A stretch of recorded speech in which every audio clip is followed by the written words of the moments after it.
Nous connaissions déjà l'infime différence entre le bon chasseur et le mauvais chasseur. Avec Ederson, nous allons voir que la différence entre une sortie en croix presque réussie et une sortie en croix réussie est également infime. La première sortie d'Ederson est celle face à Mbappé sur le but parisien. Messi centre de la gauche pour trouver Neymar lancé et, avec une déviation malheureuse de Walker, la balle revient sur Mbappé qui marque entre les jambes d'Ederson. Sur cette action, instinctivement, je me suis demandé pourquoi Ederson sort aussi loin de son but.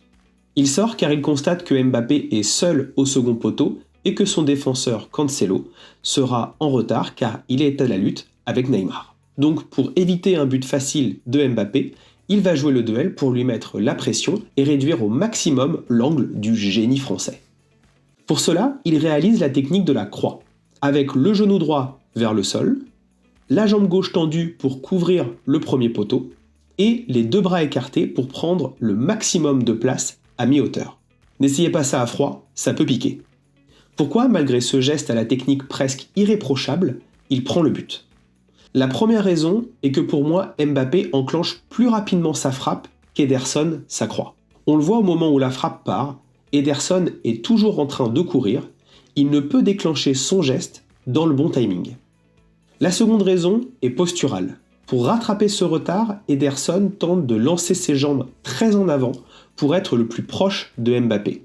Sauf qu'avec ce choix, son bassin est incliné vers l'arrière et donc il met plus de temps à être au sol, ce qui laisse la place au ballon pour passer entre ses jambes.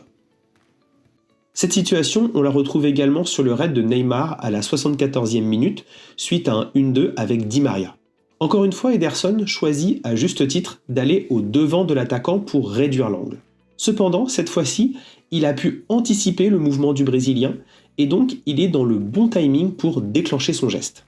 C'est minime, mais sa croix est presque parfaite avec un genou qui glisse bien sur la pelouse pour bloquer le petit pont et un corps qui est presque à la verticale. Neymar, déjà en bout de course, n'a plus d'autre choix que de tenter le poteau rentrant qu'il ne réussit pas à réaliser.